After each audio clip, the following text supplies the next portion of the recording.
बिस्मिल्लाहि वल्हम्दुलिल्लाहि अस्सलातु वस्सलामु अला रसूलिल्लाह अम्मा बाद रब्बि इश्रह ली सदरी व यस्सिर ली अमरी वहलुल उक़दतम मिन लिसानी यफ़क़हू क़ौली Assalamu alaikum wa rahmatullahi wa barakatuh, my dear brothers. Today, inshallah, we will try our best to cover three surahs. So we will have three lessons. We'll try our best to cover Surah Al-Jumu'ah, Surah Al-Munafiqun, and Surah At-Taghabun. And in the first two surahs, there are 11 ayahs, and then, we have 18 ayahs in Surah At-Taghabun. And because now we are getting into these short surahs, so inshallah we will be covering multiple of them, inshallah, in one class. So let's start from the Surah Al-Jumu'ah. This a quick introduction. Surah Al-Jumu'ah is believed to be revealed in Medina in terms of sequence in its in Quran. It is number 62. Sorry. Number 62, it is believed to be revealed in Medina. It has, as I mentioned, about 11 ayahs. Surah Al-Jumu'ah, if you divide it into mainly three sections. In the initial part, it is about the creations of the heaven and the earth by Allah subhanahu wa ta'ala, recognizing His sovereignty.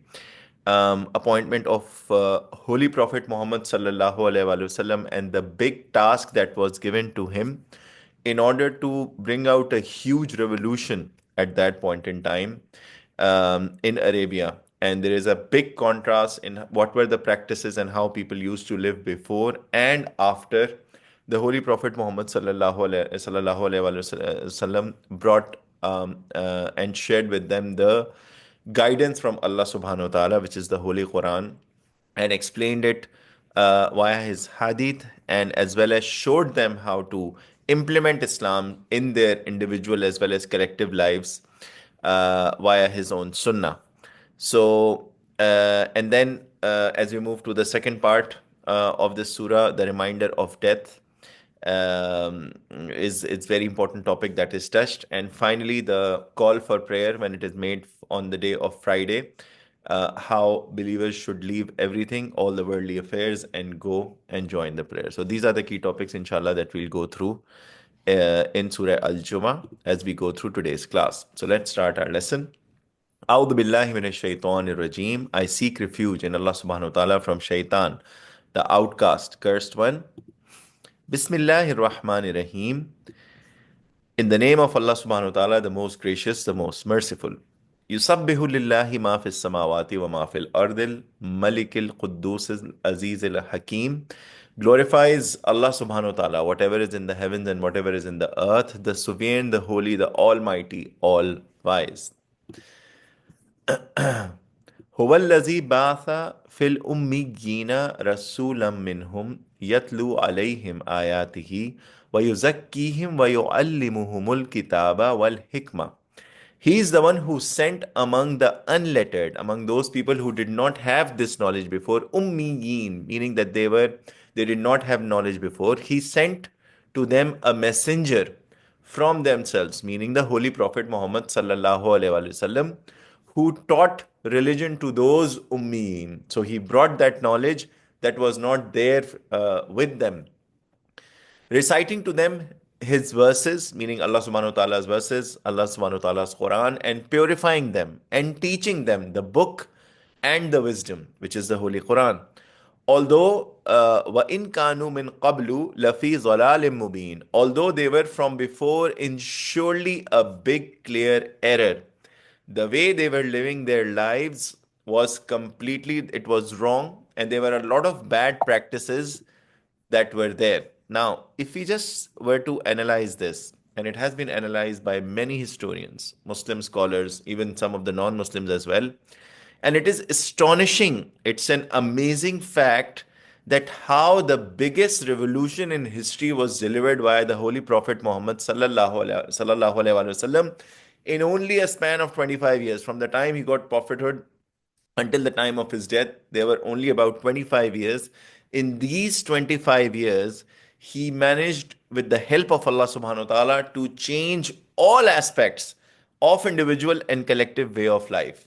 So the way they were living at that point in time, And it is also said that it is the darkest age of Arabia because there were many bad, wrong practices that were prevailing in that society. So let's touch upon them, how this revolution was brought in, the big change was brought in the collective and individual lives of people. So, what were some of the key bad practices that were there in Arabia at that time when the Holy Prophet Muhammad sallallahu alaihi wasallam started to preach Islam?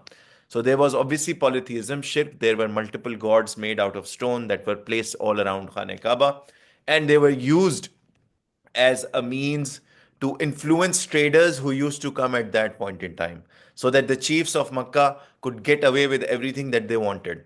And they also used to do a lot of corruption, oppression of the people who were poor. There was a lot of drinking of alcohol, and then a lot of vices that lead because of alcohol. There was gambling that was prevalent. There was riba and interest, as we call it. So the rich people continued to become rich, and the poor people continued to get oppressed because of riba and interest that was prevailing in that society. There was obviously fornication or zina, which is illegal sexual intercourse that males and females were having amongst themselves, and open vulgarity. There was no modesty, there were no things. So within 25 years, Holy Prophet Muhammad sallallahu alaihi wasallam managed to change all of these. There's a raised hand, Muhammad Hassan. Please go ahead. Is there a question? Sir, Assalamu alaikum first of all, and I want to know what gambling means. Sure. Jazakallah khairan for your question. Thank you so much for asking. Gambling is playing game of chance, which is when you leave things to your luck. There were different forms of gambling that used to happen at that point in time.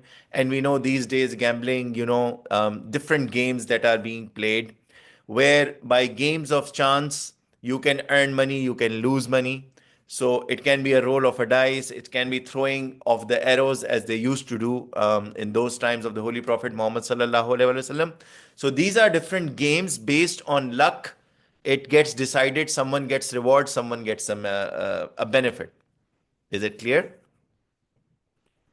Yes, sir, it is clear to me now. Alhamdulillah. Okay, excellent. So these were all the bad practices that were prevailing in that society. Only in 25 years, the Holy Prophet Muhammad sallallahu alaihi wasallam was able to create. He was able to establish the state of Medina. Obviously, during this time, the Holy Quran was being revealed as guidance. It was telling, and Holy Quran is also called Al Furqan. Al Furqan means differentiator between right and wrong, what to do, what is halal, what not to do, what is haram. So these guidance were coming both for the individual way of life, how we should live individually, and also as a collective way of life. What should be the justice system? What should be the society doing? What should be the financial system? How the government should be run? How wars should be done? What are the rules of wars?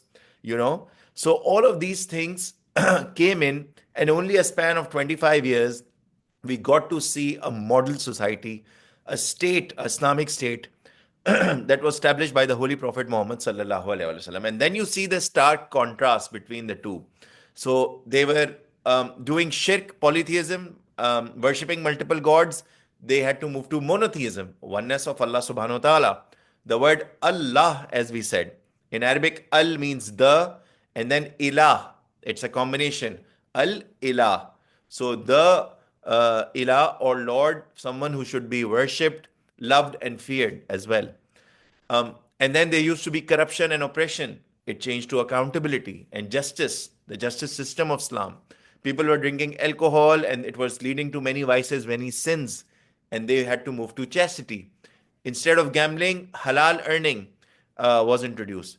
Interest and riba, where the rich people, they become richer and richer, while the poor become poorer. This was the charity, the concept of zakat was explained, where there is a certain amount on hoarded wealth that has to be paid to the poor people in the or the deserving people in the society. They were committing zina, illegal sexual intercourse. They were fulfilling their desires as they wanted. The introduction of nikah or marriage, the Islamic way of nikah was introduced, and then there was a lot of vulgarity, and then modesty. And these are some of the elements that I've tried to contrast over here. There are multiple other faces where the entire society, the way, they were interacting with each other, or what should be the role, how should one perform different roles that they're performing in the society, of a model father, a husband, a son, how they should interact, even versus friends, with family, with extended family. So there were lots of angles that were completely changed and reversed by the Holy Prophet Muhammad sallallahu alaihi wasallam, based on the guidance from Allah subhanahu wa ta'ala, in the form of Quran, in the form of revelation, and of course it was explained to us by his hadith and sunnah of the Prophet Muhammad sallallahu alaihi wasallam. So this was a complete revolution that was brought in within only a span of 25 years. Moving forward. وَآخَرِينَ مِنْهُمْ لَمَّا يَلْحَقُوا بِهِمْ, and others among them who have not yet joined them. So if we continue from the previous ayah number 2, he's the one, Allah subhanahu wa ta'ala is the one who sent among those people who did not know, or the unlettered one, the knowledge via messenger from themselves. He recited them the ayahs and the verses, and purifying them, teaching them of the book of the wisdom, although they were from before in surely clear error. So they were on a completely wrong path, as we just had a discussion. Now, and others among them who have not yet joined them. There were many people opposing the Holy Prophet Muhammad sallallahu alaihi wasallam. So the contrast came in the lives of people who became believers, but still they were non-believers. They were also Christians and Jews. So and others among them who have not joined them. وَهُوَ الْعَزِيزُ الْحَكِيمُ, and he is the Almighty, All-Wise.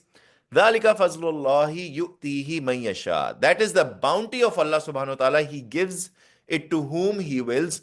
وَاللَّهُ ذُو الْفَضْلِ الْعَظِيمِ. Allah subhanahu wa ta'ala is the possessor of great bounty.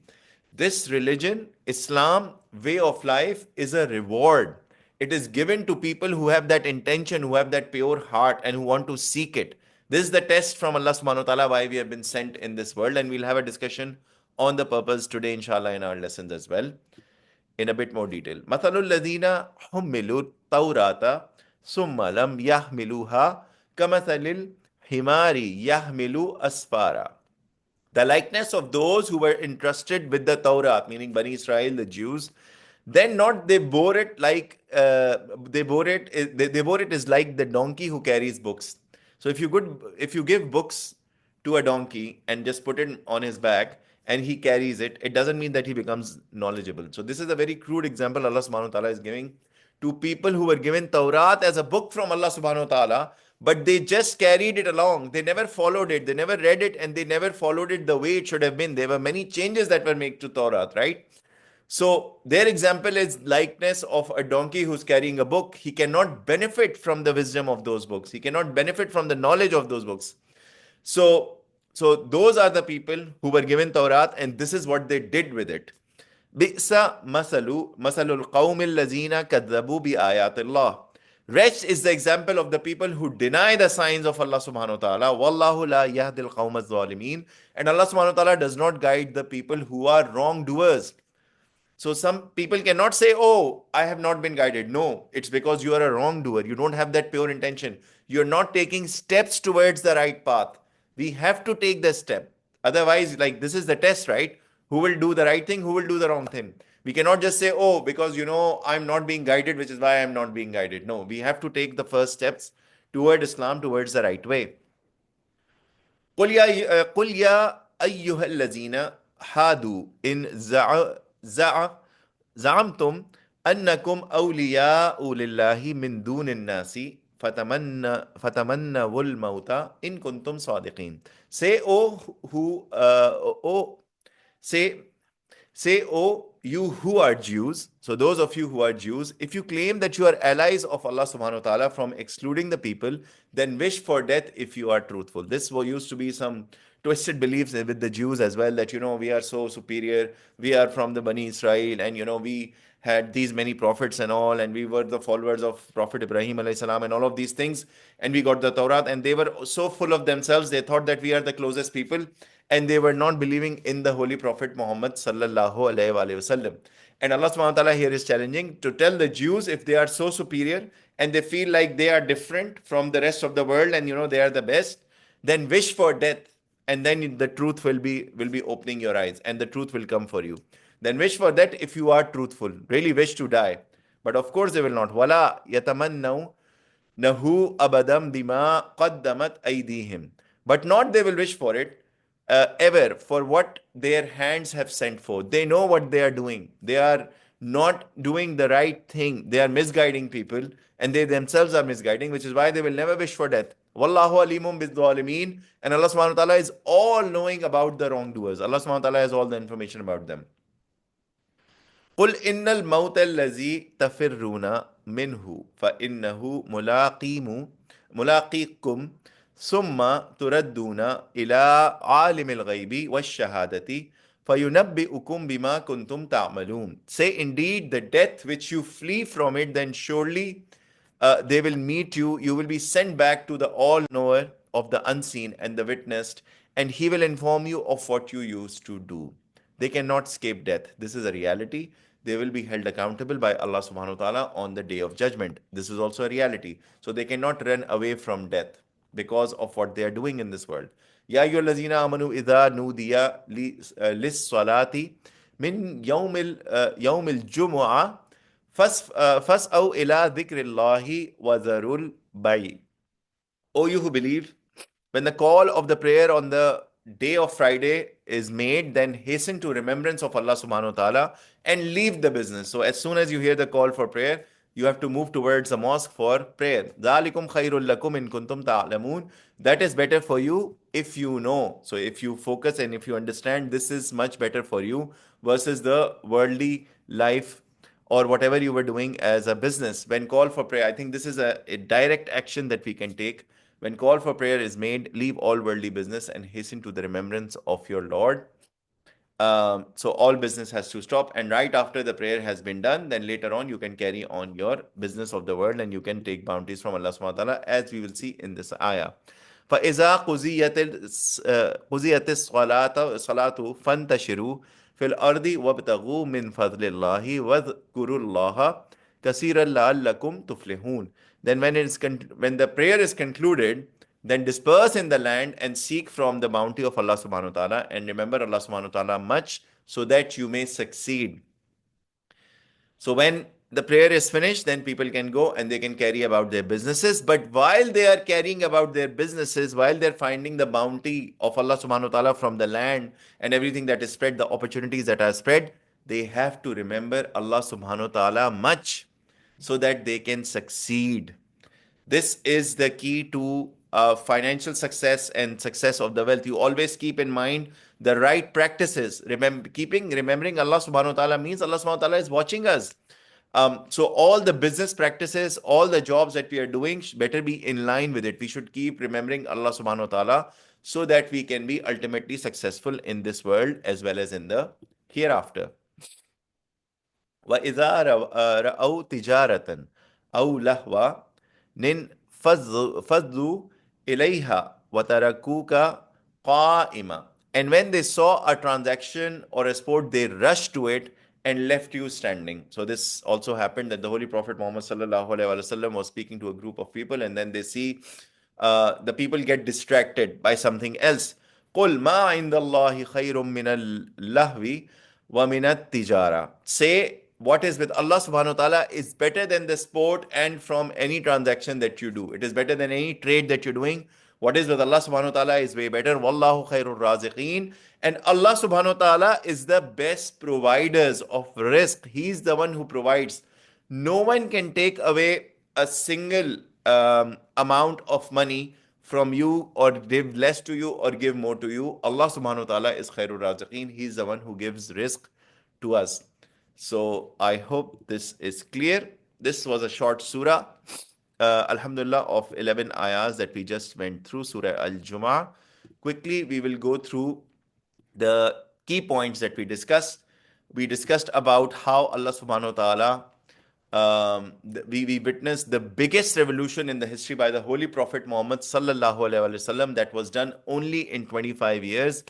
With the guidance from Allah subhanahu wa ta'ala, the Holy Quran, all the aspects of individual and collective way of life were changed. All the bad practices that were there in the society, They were changed both for the individuals as well as for the collective. We discussed this in detail in class, and this happened only in 25 years. This is the biggest revolution in history. And of course, the teachings and the way of life continues here for millions and billions of people who are following or who are the followers of Islam. And we took a direct action from the ayah when call for prayer, Friday prayer is made, leave all worldly business and hasten to the remembrance of your Lord. Prayer, and after the prayer is finished, then we can go about going about our worldly affairs and business affairs, and in those as well we have to keep remembering Allah subhanahu wa ta'ala. So I hope everything is clear before we move on to the next lesson for the next surah. Are there any questions so far? No. Okay. Before starting, I will just pause this recording. Just give me a second.